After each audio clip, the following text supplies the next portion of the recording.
Hello, very good morning. Welcome to this evening edition of the News at 6 live and direct from our studios. And we'll say good evening to you wherever you're watching us from. This is MBN TV, and we are from the 10th Avenue Extension, Greater Estate. My name is El Samuels. We take a look at the headlines. President Mahama calls for stronger Ghana-Belarus partnership. In business, GIPC pitches Africa's $16 trillion market at Ghana-Belarus Business Forum. And on the international front, at least 32 dead after major earthquake strikes southern Philippines.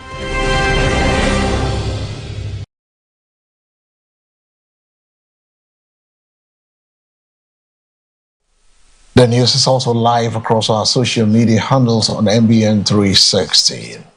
The details of the story: the President John Dramani Mahama has called for deeper economic and diplomatic cooperation between Ghana and Belarus, urging businesses in both countries to seize new opportunities in agriculture, mining, manufacturing and trade during his state visit to the Eastern European nation. President John Dramani Mahama says Ghana is ready to strengthen its partnership with Belarus as both countries seek to expand cooperation in key sectors of their economies. Speaking during a visit to the city of Brest in Belarus, President Mahama highlighted the importance of closer collaboration in agriculture, mining, manufacturing and industrial development. He expressed optimism that his visit would open new avenues for investment and trade between the two countries. The president noted that Ghana is keen to learn from Belarus's technological and industrial experience, particularly in agro-processing and food production, as part of efforts to boost food security and modernize Ghana's agricultural sector. President Mahama also invited Belarusian investors to explore business opportunities in Ghana, describing the country as an attractive destination for partnerships that can drive economic growth and job creation. The state's visit, which includes bilateral talks with Belarusian President Alexander Lukashenko, is expected to culminate in the signing of several agreements aimed at strengthening cooperation in agriculture, education, commerce and technical development. The president is expected to return to Accra on Tuesday after concluding the 4-day state visit. The Minister for Health has directed the Ghana Health Service to take the lead in implementing the government's free primary health care program aimed at expanding access to essential health services and improving health care delivery across the country. The Minister for Health has tasked the Ghana Health Service to spearhead the rollout of the government's free primary health care program as part of efforts to ensure equitable access to quality health care for all Ghanaians. Speaking at a stakeholder engagement on health care reforms, the minister emphasized the critical role of the Ghana Health Service in coordinating the implementation of the initiative, which is expected to provide free access to basic healthcare services at primary health facilities nationwide. According to the minister, the program forms a key part of government's commitment to achieving universal health coverage and reducing financial barriers that prevent many citizens from seeking timely medical care. The Ghana Health Service has been urged to work closely with regional and district health directorates, healthcare professionals and development partners to ensure a smooth and effective implementation process.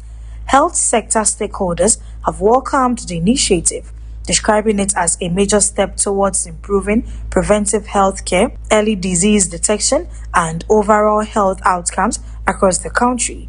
Government says the free primary healthcare program is expected to strengthen Ghana's healthcare system while bringing essential healthcare services closer to communities nationwide. From the Health Ministry, we move straight away where policy think tank Imani Africa has cautioned that increasing funding by itself will not solve the Accra reoccurring flooding challenges, calling instead for a stronger planning, enforcement of regulations and sustained maintenance of drainage systems. Policy think tank Imani Africa says While financing remains important, money alone cannot resolve the persistent flooding that continues to affect many parts of Accra during the rainy season. The organization argues that the city's flooding problem is rooted in a combination of poor urban planning, weak enforcement of building regulations, indiscriminate disposal of waste, and inadequate maintenance of drainage infrastructure. According to Imani, successive investments in flooding mitigation projects have often failed to produce lasting results because underlying structural and governance challenges have not been adequately addressed. The think tank is therefore urging authorities to adopt a more comprehensive approach that combines infrastructure development with effective land use planning, stricter enforcement against unauthorized construction in waterways, and improved waste management practices. Imani also called for greater coordination among government agencies, metropolitan assemblies, and local communities to ensure that flood prevention measures are implemented effectively and sustainably. The warning comes as parts of Accra continue to experience flooding concerns with the onset of the major rainy season, renewing calls for long-term solutions to the capital's recurring flood challenge.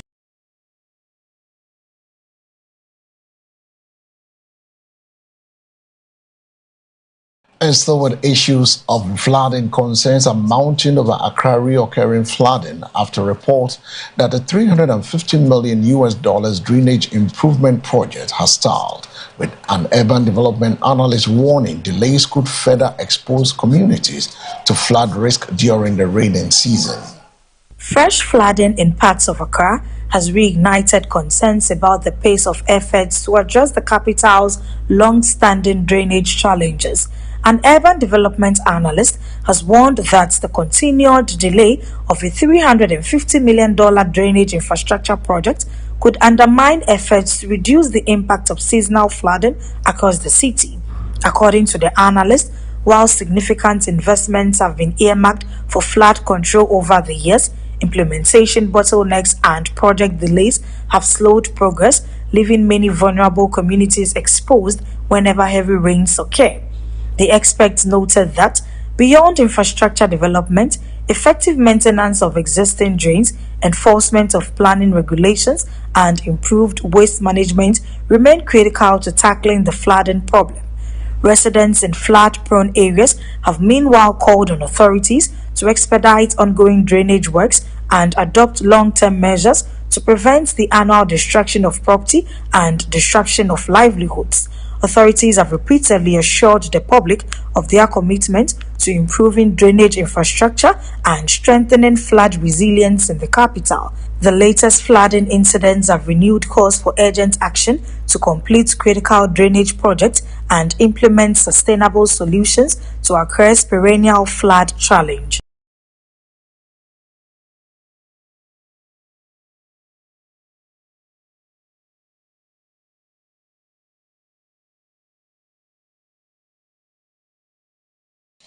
Now let's move away from the flooding issues. Ghana is looking to deepen cooperation with Belarus across key strategic sectors, including trade, agriculture, technology, according to the Minister of State in charge of Foreign Affairs, Samuel Okudzeto Ablakwa.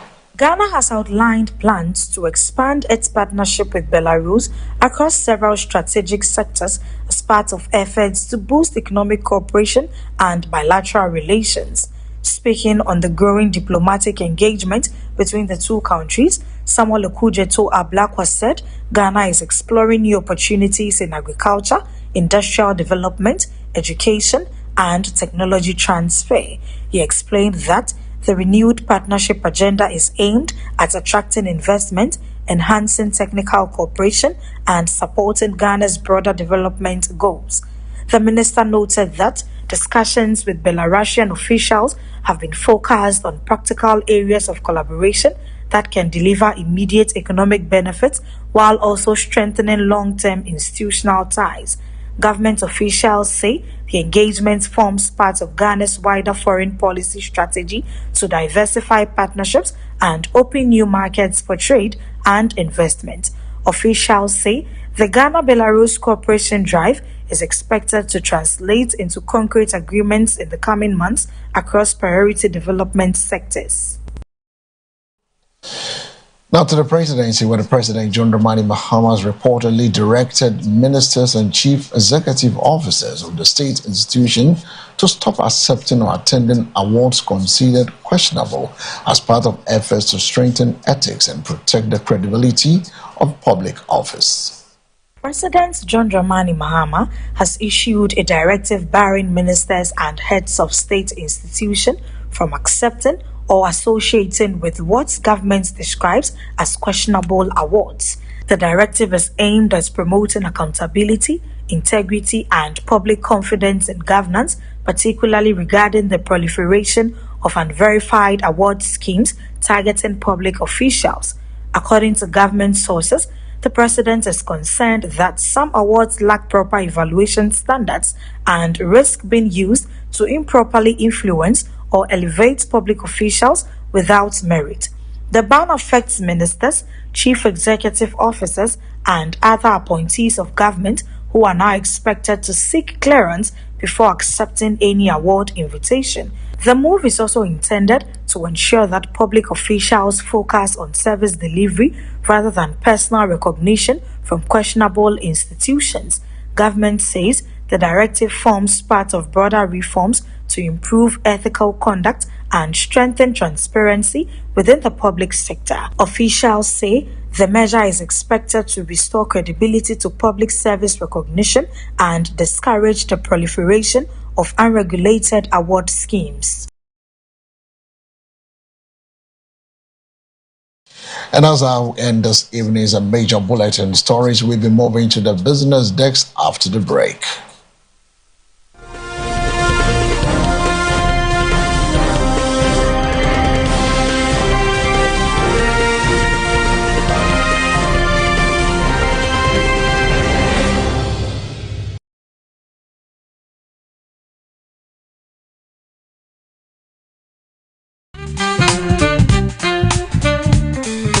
Let me introduce you to Farm Global Company Limited. At Farm Global, we offer you a variety of groceries and provisions to choose from. Cosmetics, perfumes, bed sheets, undies, boxes, you can mention all.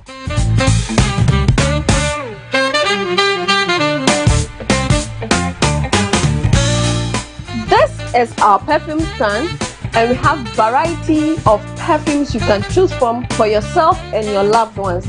We cover Latapa, fragrance world, and quality perfumes that will last long on your body. On our cosmetic section, we have variety of lotions, creams, hair pomades that can keep you going. Let your feet do the talking and your hand do the showcasing. Your babies are not left out. We got you covered.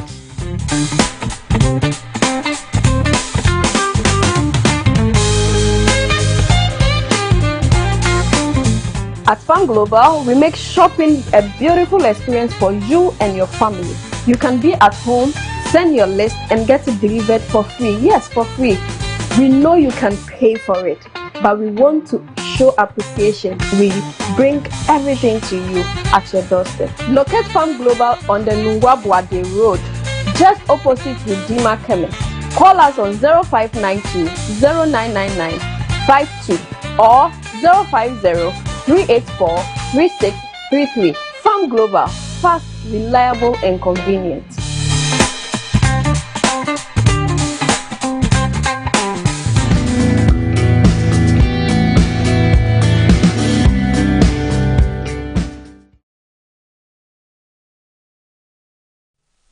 Welcome back. We're still live from the studios on the 10th Avenue Extension. As the Mega News says. On the business desk, Ghana Investment Promotion Center has highlighted Africa's estimated $16 trillion market potential at the Ghana-Belarus Business Forum, urging investors to take advantage of the expanding trade and investment opportunities across the continent. The Ghana Investment Promotion Center has made a strong pitch for increased investments into Africa, describing the continent as a multi-trillion-dollar opportunity during the Ghana-Belarus business reform. Officials of the investment agency told participants that Africa's combined market size presents significant opportunities in manufacturing, agriculture, infrastructure, and technology, and encouraged Belarusian businesses to explore Ghana as a gateway into the wider African market. The forum formed part of efforts to deepen economic ties between Ghana and Belarus, with discussions centered on trade expansion, industrial cooperation, and private sector partnerships. GIPC officials emphasized Ghana's strategic position as a stable investment hub in West Africa, noting ongoing reforms aimed at improving the business environment and attracting foreign direct investment.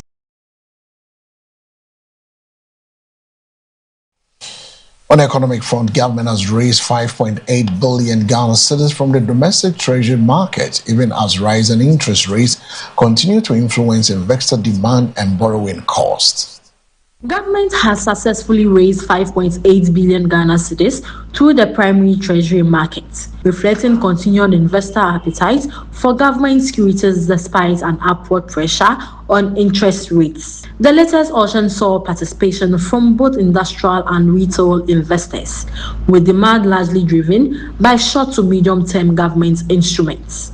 However, analysts note that raising yields indicate tightened financing conditions as government competes with the private sector for available credit in the domestic market. Economic observers say the higher rates may increase the cost of debt servicing in the short term, but also reflect investor confidence in government securities as a relatively safe investment option. Market watchers are urging fiscal discipline alongside broader economic reforms to ensure debt sustainability and reduce pressure on future borrowing. The government comes as government continues to rely on the domestic market to finance budgetary and refinancing needs aimed at evolving economic conditions.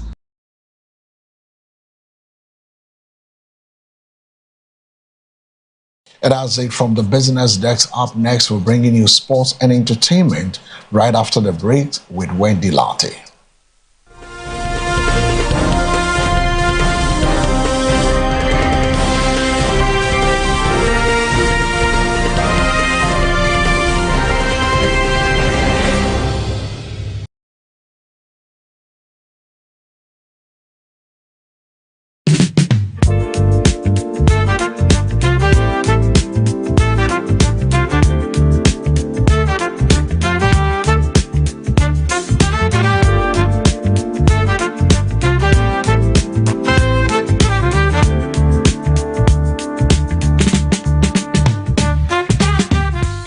MBN Jasuni Fremi Ejahima Sawupa Sawuba MBN Jasua Fremi was 0245 88 2128 MBN Jasu Kameho na yendi eja at the right place.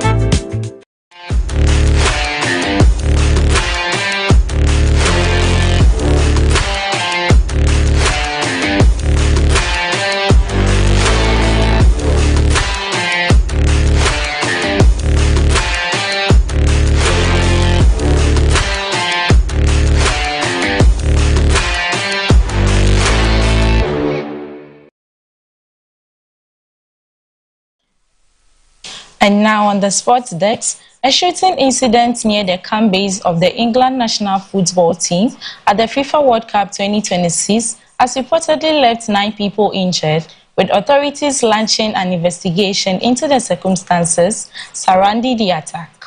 Security has been tightened around team facilities at the FIFA World Cup 2026 following a reported shooting incident near the accommodation base of the England national football team. According to early reports, the incident occurred close to the team's camp perimeter, leaving 9 individuals injured. The condition of the victims has not yet been officially confirmed. Local authorities are said to have responded swiftly to the scene, with investigations underway to determine the motive and identify those responsible. Tournament organizers and security agencies have since increased patrols around team hotels and training facilities as a precautionary measure. The England national football team management has not yet issued a detailed statement, but is expected to address the media once more verified information becomes available. Officials say security protocols for all participating teams are being reviewed to ensure the safety of players, staff, and fans at the ongoing tournament.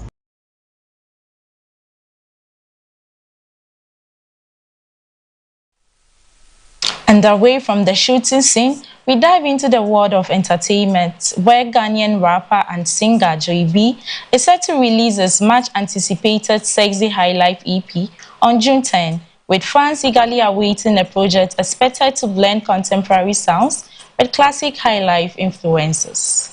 Ghanaian music star Joy B is gearing up for the release of his new EP titled Sexy High Life, scheduled to drop on June 10. The project is expected to showcase a fusion of modern Afrobeat, hip-hop, and traditional high life elements, a style the artist has become known for over the years. Music industry observers say the upcoming EP could further strengthen Joy B's position as one of Ghana's most versatile and innovative performers, especially as the global spotlight on African music continues to grow. Fans have taken to social media to express excitement about the release, with anticipation building around potential collaborations and production quality.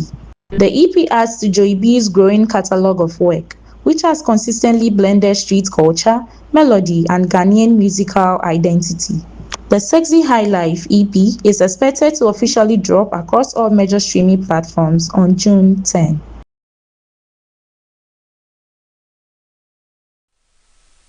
And that's all for today on the sport and entertainment news. Up next is the international news.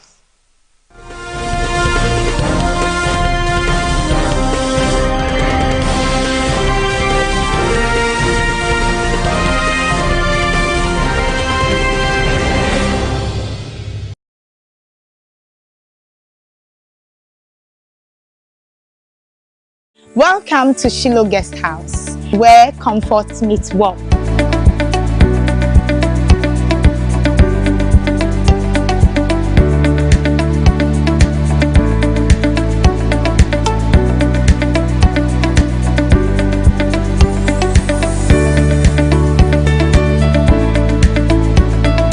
Our serene environment and cozy rooms provides a pleasant stay.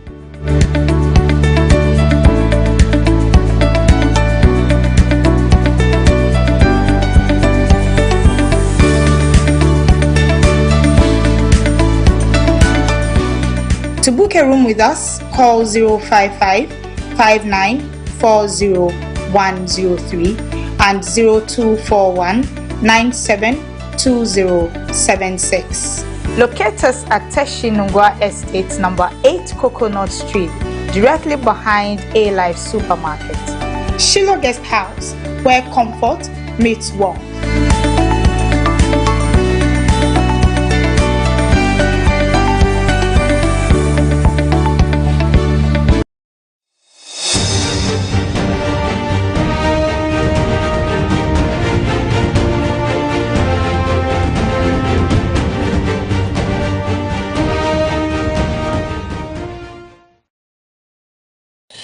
Welcome you back from the sports and entertainment segment. It's time to look at the international front, where at least 32 people have been confirmed dead after a powerful earthquake struck the southern region of Philippines, with emergency teams continuing search and also rescue operations amid widespread destruction and fears of further casualties. A major earthquake has rocked the southern part of the Philippines, leaving at least 32 people dead and causing extensive damage to homes, infrastructure, and public facilities. Rescue officials say the quake struck with significant force, triggering panic among residents and forcing thousands to flee into open spaces as buildings collapsed or sustained severe structural damage. Emergency response teams have been deployed to affected areas, where they are working to locate survivors trapped under the rubble and provide urgent medical assistance to the injured. Authorities warned that the death toll could rise as communication lines remain disrupted in some remote communities, slowing down assessment and relief efforts. The government has since activated disaster response protocols with relief supplies and medical teams being mobilized to support affected regions. Seismologists are also monitoring the area for aftershocks, urging residents to remain cautious as recovery efforts continue. Officials say humanitarian assistance is being scaled up as the country grapples with one of its most serious recent seismic disasters.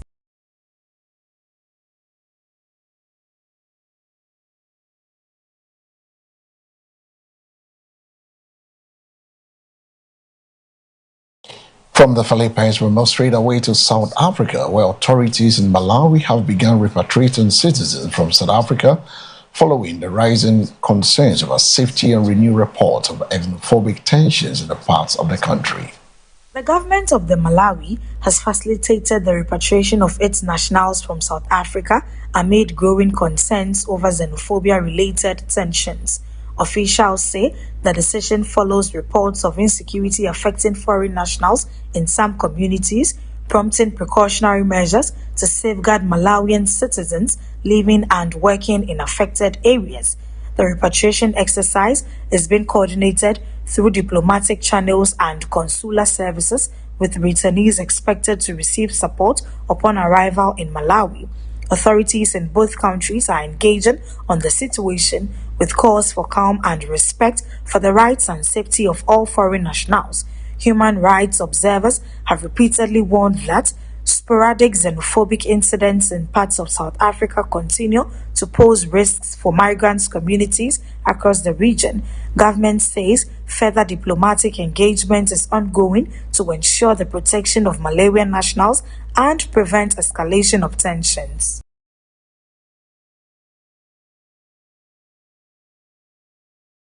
And that's how we end this evening's bulletin, live and direct from our studios on the 10th Avenue Extension, Greater Estate, Nungwa at Dugano. The news was also live across our social media handles on MBN 360. But before we take leave of you, we take a recap of the stories making headlines. President Mahama calls for stronger Ghana-Belarus partnership. In business, GIPC pitches Africa's $16 trillion market at Ghana-Belarus Business Forum. And on the international front, at least 32 dead after major earthquake strikes southern Philippines.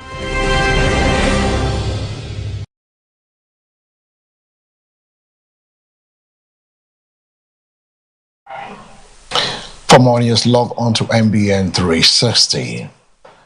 My name is El Samuels. Thanks for staying with us and do have a good evening.